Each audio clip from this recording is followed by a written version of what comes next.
Imagine waking up on a bright Saturday morning at our ranch cabin, the sun filtering through the curtains, birds chirping outside, the smell of pine and fresh earth reminding us exactly why we invested in this piece of heaven so far away from suburban nonsense.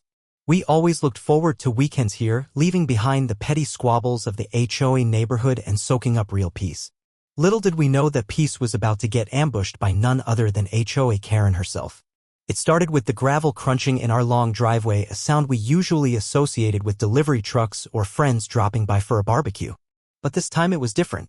There was a certain assertive clatter to it, followed by a car door slamming with the force of righteous indignation. Peeking through the blinds, I spotted the unmistakable figure of Karen stepping out of her spotless SUV, sunglasses perched high on her nose, her lips pursed so tight you'd think she was permanently sucking on a lemon. In her manicured hand she clutched a clipboard, naturally, and around her neck swung a lanyard with a shiny badge that screamed self-appointed authority. She strutted up our porch steps like she owned the place. My heart rate picked up, not out of fear but from sheer disbelief. What was she doing all the way out here? This was miles from our HOA community, completely separate land, fenced and properly registered in our names. We had all the documentation, the deeds, the surveys, and absolutely zero connection to any governing board from the subdivision we left behind for the weekend. But Karen apparently didn't get the memo. With a few exaggerated sighs, she dug into her purse and produced a jangling ring of keys. They were long, heavy, old-fashioned, the kind of thing you'd expect to see on a cartoon jailer. She sorted through them with the flair of a magician about to reveal her final trick. Then came the absurdity. She picked out one particularly large key, squinted at our front door as if trying to decode it, and triumphantly jammed the key into the lock. I couldn't believe my eyes. My wife stood beside me, hand over her mouth to stifle laughter. Karen twisted and jiggled the key with all her might, pausing every few seconds to glare at the door like it was deliberately thwarting her power move.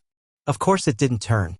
She tried again, switching keys, muttering under her breath, visibly flustered by this stubborn lock that dared defy her. When the door refused to budge, her shoulders stiffened and she actually stomped her foot on the porch. We could faintly hear her indignant monologue drifting through the window. Something about standard access rights, ensuring compliance, and how these cabins technically fell under her watch. None of it made sense.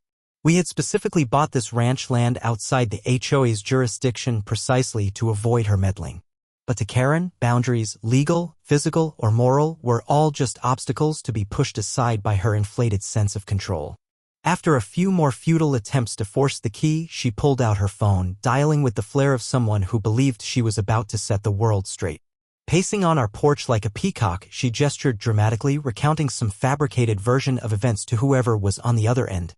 I suspected it was the police before she even finished her call, given the pointed looks she threw at our windows. My wife squeezed my arm, half amused, half annoyed. We stayed inside, knowing there was no reasoning with Karen mid-performance. Outside, Karen was gesticulating wildly now, waving her arms at our cabin as if to underline how dreadfully inconvenienced she was by our mere existence. Meanwhile, the key still hung from our front door, a silent witness to her failure. It was both surreal and darkly funny. Here was this woman from our HOA subdivision, miles out of her realm, standing on our private porch with a so-called master key, trying to break into a property she had no ties to. And she had the audacity to act offended that her plan didn't work. This was classic Karen, convinced that rules applied to everyone but her, certain that her status somehow gave her magical jurisdiction over anything she set her sights on. Watching her get progressively more rattled by her inability to simply turn a lock was oddly satisfying. We knew she was about to escalate things because that was her signature move. When her own tactics failed, she always called for backup, hoping someone in a uniform would validate her nonsense. And sure enough, it wasn't long before we saw her pacing again, nodding along vigorously as she repeated our address into her phone, looking entirely too pleased with herself for someone trespassing on land that clearly didn't belong to her. Karen's confidence began to crack the very moment her so-called master key betrayed her. It was almost theatrical, the way she rattled it in the lock, pulling it out to inspect it, then trying again with exaggerated force as though sheer determination could make metal reshape itself to fit our door. Standing inside, we could see everything through the narrow side window, her pinched face twisted in confusion, then in outrage, her knuckles whitening around the key ring. Each failed attempt deepened the line between her brows, and for the first time that morning, the self-assured power trip she'd marched up our steps with seemed to waver. I could almost imagine what was racing through her mind. Here was this lock, an inanimate object. that refused to recognize her self-appointed supremacy. Karen was the type who believed she held universal authority over anything even loosely tied to her neighborhood, whether by mistaken geography or pure wishful thinking. She thrived on stories of compliance, on bending homeowners to her will with stern letters and threats of fines. But out here, at our ranch cabin, miles beyond the HOA boundary, her illusions were colliding with the solid, uncompromising reality of our property lines. She switched keys again, her lips pressed so tightly they practically disappeared. Each new key rattled uselessly inside the lock, her frustration growing more obvious with every second. The funny part was how she still kept up appearances, glancing around to see if anyone was watching her little fiasco. Even stranded on our porch, she clung to a sense of image, like any admission of defeat might ripple through the invisible ranks of her imaginary audience. But the Master Key's failure did more than just fluster her ego. It revealed how little she truly understood about the reach of her HOA's power or about property law in general. Our RAN wasn't under her jurisdiction, didn't share her lock system, didn't even exist on the same tax records. When we bought it, we made sure it was far removed from meddling HOA politics because we'd already had a taste of how petty and power-hungry that board could be. Karen, however, either never bothered to learn the limits of her authority or simply didn't care. To her, the lines on the map were more suggestions than boundaries. There was something incredibly satisfying about watching reality push back. The more the key refused her, the more cracks formed in her polished, all-knowing persona. At first, she tried to mask it, repositioning herself with little tosses of her hair and loud sighs meant to look exasperated rather than panicked. She even checked her phone, likely scrolling for some HOA regulation that might magically extend her powers out into our wooded acres. When that failed too, she resumed her battle with the lock, now yanking at the handle in short, sharp tugs that did absolutely nothing but jiggle the door on its sturdy hinges. Inside, my wife had to bite her lip to keep from laughing outright. We exchanged looks, both of us silently reveling in the absurdity. This was the woman who once cited us for having a planter too close to the curb back home, who measured grass height with a ruler, who knocked on doors to scold neighbors for leaving trash cans out an hour too long. Now here she was, thoroughly defeated by a door that didn't owe her anything. It was a perfect metaphor for everything wrong with her brand of community micromanagement. Still, it wasn't just about petty amusement. Watching her struggle highlighted a deeper point. The illusion of her control depended entirely on people rolling over for it. Back in the HOA subdivision, homeowners often caved to avoid confrontation, paying fines for non-issues just to keep the peace. Karen was used to people bowing to her demands, handing over small pieces of their autonomy for fear of nasty letters or neighborhood gossip. But a door doesn't care about posturing. A lock doesn't feel pressured by rumor mills. Inanimate objects are beautifully immune to intimidation, and so in that moment, the ranch cabin stood as a literal barrier between us and her entitlement. She could rattle and twist and puff herself up all she wanted, but the deadbolt stayed put. It was like watching a storm beat against a cliff. Noisy, dramatic, ultimately futile. By the time Karen stepped back, cheeks flushed and hair slightly mussed from her vigorous efforts, you could practically see the gears turning. Her mind was racing for another tactic, some way to salvage her image and regain the upper hand. Because if a master key couldn't open our door, then surely her next move had to be even bigger, louder, more official looking. We already knew what was coming. It was only a matter of time before her phone came back out, dialing the number she hoped would finally give her power where cold metal had failed. When Karen finally pulled out her phone, it was like watching a stage actor move into the climax of a play she had rehearsed countless times. Her shoulders straightened, chin lifted, and she began pacing slow, deliberate lines across our porch as if each step underscored how very serious the situation had become. We couldn't hear every word through the thick cabin door, but certain phrases floated in clear enough to piece together the tale she was spinning. Words like illegal occupancy, trespassers, and urgent enforcement drifted through the air with all the exaggerated gravity she could muster. It would have been laughable if it weren't so predictably Karen. She didn't hesitate for a second to twist reality into a narrative where she was the vigilant protector of community standards and we were the reckless violators threatening the fragile order she'd built up in her mind. From her vantage point, authority was never about fact, it was about who sounded most convincing on the phone, who used the right buzzwords to trigger an official response. Karen had lived so long in her HOA bubble where board members and petty citations ruled neighbors' lives that calling the cops seemed like the natural next step when her own tools of intimidation failed. Watching her pace back and forth, we could see the smug relief start to creep back into her posture. With her phone glued to her ear and her free hand slicing through the air to punctuate her statements, she once again felt in command. She was telling the story now, and she made sure to tell it her way. I imagined her describing us as strangers who forced entry into this property, how she tried to perform her civic duty by checking in, how we refused to cooperate. She likely sprinkled in familiar HOA language about security protocols and community investment, hoping it would resonate with whoever answered her call. Karen had always been clever in her own manipulative way. Back in the neighborhood, she'd perfected the art of fear-mongering to keep people compliant, the kind of neighbor who'd whisper about violations and lawsuits just to keep residents too nervous to question her. Calling the police was simply another extension of that tactic. It wasn't really about safety or even about rules. It was about flexing her perceived influence, dialing up a response that would arrive in flashing lights and uniforms, reinforcing her illusion of control. Inside the cabin, my wife and I exchanged looks that were equal parts irritation and resignation. We had hoped, foolishly perhaps, that being out here would free us from the petty reach of HOA theatrics. Instead, here we were, on a quiet weekend meant for unwinding, bracing ourselves for an official visit triggered by nothing more than Karen's bruised ego and vivid imagination. Outside, Karen was practically strutting now, nodding along to whatever the dispatcher was telling her. Every so often, she'd glance around our property with narrowed eyes, as if hunting for more so-called evidence to strengthen her report. Maybe she was describing our truck in the driveway as suspicious, maybe she was pointing out how the curtains were drawn like we had something to hide. In truth, she didn't need details that held up under scrutiny, she just needed enough color in her story to justify a patrol car rolling up our long gravel lane. Then there was her voice.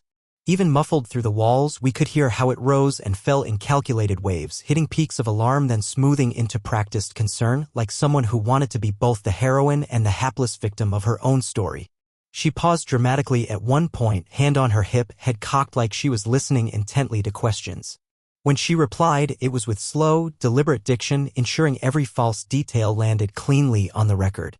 It struck me then how many times she must have done this.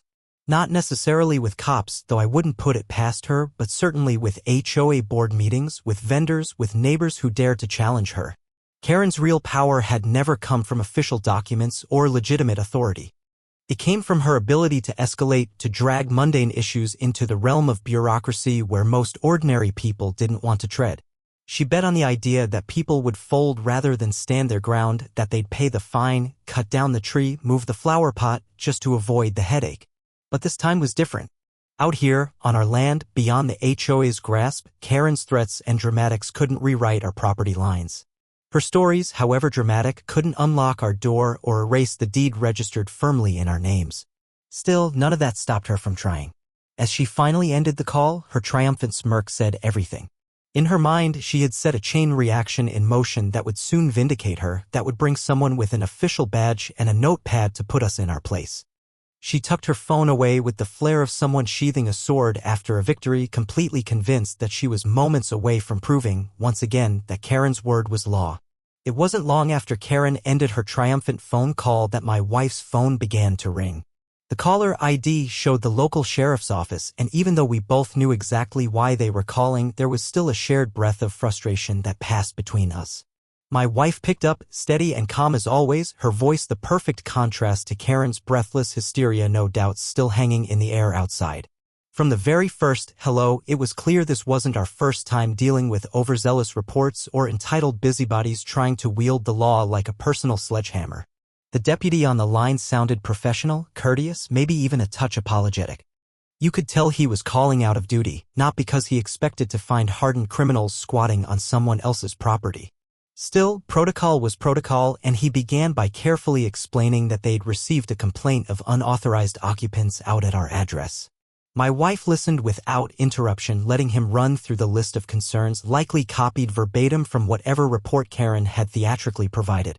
Words like trespassing, potential break-in, and concerned homeowner oversight tumbled out, each one probably hand-fed by Karen in her most urgent voice. Then my wife spoke, her tone steady, polite but edged with the kind of quiet authority that comes from knowing exactly where you stand.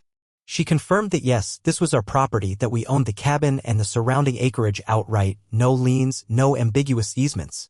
She offered to email copies of the deed and property tax receipts if they wanted them. Her confidence wasn't for show, it came from hard paperwork, the kind of tangible proof that stripped Karen's elaborate fantasies down to bare fiction. I watched her from across the room, phone cradled between her ear and shoulder as she pulled up digital copies of our ownership documents. Her hands were calm, her breathing even, not a trace of the panic Karen probably imagined we'd display when faced with official inquiry. Meanwhile, outside, Karen paced in tiny, tight circles, no doubt rehearsing the moment when the deputies would arrive and she'd get to perform her final, crowning "I told you so." The deputy on the phone seemed to pick up on my wife's clarity pretty quickly. His questions shifted from cautious suspicion to simple verification, almost like he was checking boxes he already expected would come back clean. It wasn't his first time dealing with HOA drama spilling over into law enforcement territory either. As my wife calmly laid out details, how long we'd owned the property, the boundaries clearly marked by surveyor stakes and fencing, how there were no shared HOA agreements that extended this far, the whole narrative Karen had spun began unraveling thread by thread. My wife's voice carried none of Karen's strained dramatics. She didn't embellish, didn't attempt to villainize anyone. She simply laid out facts, the same way you'd lay out a neatly stacked pile of documents on a desk. Her composure did more to establish legitimacy than any frantic argument could have. By the end of it, the deputy actually thanked her for her time and for being so thorough, assuring us they'd still send someone out just to make a routine check since a formal complaint had been made. She agreed without hesitation, welcoming them to stop by any time that afternoon. There was nothing to hide, no reason to be defensive. That invitation alone likely told the deputy more than any paperwork ever could. Meanwhile, Karen, still posted on our porch like some self-appointed warden, looked visibly thrown when my wife stepped outside, phone still in hand, to politely inform her that the sheriff's office would be stopping by soon, and that they were already well aware this was our property. Karen's mouth twitched, clearly struggling to keep her composure. She tried to cut in with her usual lines about community concerns and standard oversight, but my wife didn't bite. She simply repeated, evenly, that the officers were coming to confirm what we already knew, that everything was in perfect legal order. You could almost see the gears turning behind Karen's eyes as she realized this wasn't going to unfold the way she'd envisioned. There would be no dramatic bust of illegal squatters, no grateful deputies praising her vigilance, no angry citations handed out to us on our own porch. Inside, I watched the entire exchange through the screen door, proud of how my wife handled it, not with anger or spite, but with quiet certainty. It was a small masterclass in dismantling an overblown crisis with nothing but the power of calm truth. Each word she spoke chipped away at Karen's manufactured narrative, reducing it from a fiery crusade to a petty misunderstanding exposed under daylight. Even before a squad car ever turned down our drive, Karen's fantasy of authority was already crumbling under the simple weight of reality, ushered along by my wife's unwavering poise and absolute command of the facts. By the time the sheriff's deputy pulled up our long gravel drive, the scene outside had settled into a tense sort of stillness. Karen stood stiffly by her SUV, arms folded so tightly across her chest it seemed she might squeeze the air out of herself. Every few seconds she glanced toward our porch, then quickly looked away, rehearsing her righteous speech, no doubt eager to reclaim the sense of control that had slipped through her hands the moment my wife answered that phone call with calm, unshakable confidence. The cruiser rolled to a gentle stop under the shade of an old oak, dust settling around the tires. The deputy stepped out slowly, taking in the wide spread of our land, the neat fences, the clear private property signs posted at regular intervals along the entrance. His eyes drifted to Karen, who immediately launched into her version of events, hands slicing through the air, her words spilling out in frantic little bursts. We couldn't hear every detail, but it wasn't hard to imagine. She was likely recounting how she bravely intervened on behalf of the community, how she'd caught these so-called trespassers red-handed, how lucky everyone was that she had a master key and an unwavering sense of duty. It was almost impressive the way she performed. Her gestures were grand, her voice rose and fell with feigned emotion, and she kept throwing small glances back at our cabin as though to ensure we remained the perfect backdrop to her story. But what she didn't realize was that every exaggerated movement only made her look more like someone desperate to sell a drama that wasn't there. The deputy listened politely, nodding here and there, jotting down a few notes on a small pad, though his expression never shifted from neutral, professional patience.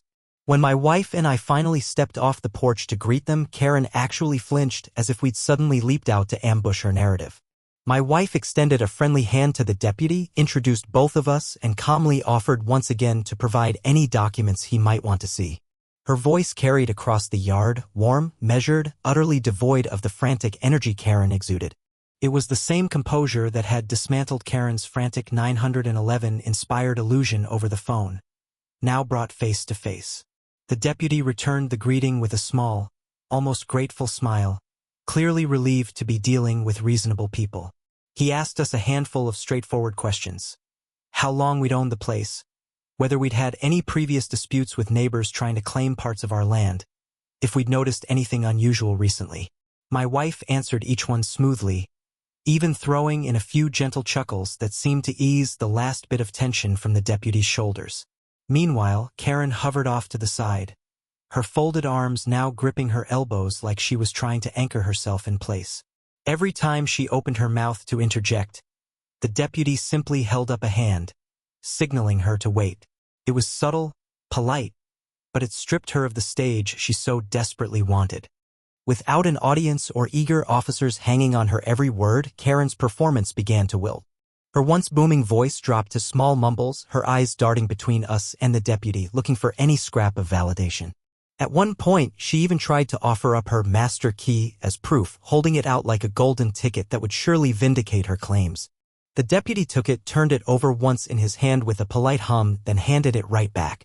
There was no revelation, no sudden declaration in her favor. The key meant nothing out here, on land that was entirely ours.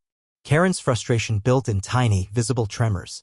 She shifted her weight repeatedly, drummed her fingers against her hip, cleared her throat as if to rally her courage for one last attempt. But each small tactic fell flat against the unyielding calm of the situation. My wife was unflappable, the deputy was courteous but unmoved, and I stood by ready with extra documentation in case it was needed. There was simply no foothold for Karen's escalating drama to cling to. Eventually, after finishing his brief notes and thanking us for our time, the deputy assured us there were no further concerns and wished us a peaceful afternoon. My wife thanked him warmly, even invited him to stop by for coffee sometime if he ever found himself on patrol near our stretch of road again. It was the kind of neighborly gesture that seemed to underline how completely ordinary and entirely rightful our presence was on this land. Through all of it, Karen's eyes darted between us, the deputy, and our front door, as if still trying to figure out how this all slipped away from her control. The look on her face wasn't the smug triumph she'd worn earlier when calling in her complaint. It was something smaller, more brittle, a dawning realization that her usual tactics held no sway here. Her story had been heard, examined, and gently set aside as the groundless fuss it was, leaving her stranded in a truth she couldn't spin to her liking. When the deputy finally wrapped up his questions and assured us there were no legal issues to worry about, it felt like the weight of the entire afternoon lifted right off our shoulders. My wife thanked him again with that gracious smile of hers, and he gave us a friendly nod before turning to walk back toward his cruiser. The gravel crunched under his boots, the breeze rustled through the trees, and for a moment the only sound was the soft sigh of relief we both let out almost in unison. That peaceful stillness was exactly what we had hoped for when we bought this ranch cabin in the first place. Open skies, quiet afternoons, not a trace of HOA politics for miles. But the calm was almost immediately interrupted by Karen, who hadn't given up quite as easily as she appeared to moments ago. As soon as the deputy was far enough away that she could pretend to reclaim her authority without direct contradiction, she stepped closer, her face a twisted cocktail of indignation and disbelief. It was clear she hadn't expected the story to end with her standing awkwardly on our lawn while the sheriff's office drove away without issuing a single citation or even raising an eyebrow at us. Her plan had hinged entirely on being taken at her word, on her theatrical distress being enough to tip the scales. Now, stripped of her grand finale, she defaulted to the next best thing in her arsenal, indignation laced with barely concealed threats. She launched into a rambling monologue about community standards, insisting that even if the sheriff's department had decided not to act, she would be filing a formal report with the board. It was almost funny, in a sad sort of way, hearing her rattle off HOA bylaws that held absolutely zero jurisdiction out here. My wife just listened politely, arms folded, head tilted slightly like she was observing a child throwing a tantrum that didn't deserve more than quiet curiosity. Karen's words tumbled out faster, desperate to regain some ground. She brought up property aesthetics, neighborhood safety, even environmental codes that quite literally did not apply beyond the borders of her carefully regulated subdivision. It was the same scattershot tactic she had always used back in the neighborhood: overwhelm people with so many overlapping, official-sounding claims that they'd surrender just to stop the barrage. But here, on our private land, the tactic didn't even make it off the ground. At one point, she gestured dramatically toward our cabin, her voice climbing into a sharp pitch as she questioned whether we had the proper paperwork for modifications, referring to a new porch railing I'd installed myself a few weeks prior. I almost laughed out loud. We didn't need to submit forms or secure board approvals to improve our own property. There were no committees to satisfy here, no petty fines to pay because a railing was stained a different shade than some mandated palette. The more she spoke, the more her frustration began to curdle into something almost pitiable. Her shoulders slumped ever so slightly, her hands fell from their commanding positions on her hips to dangle awkwardly by her sides.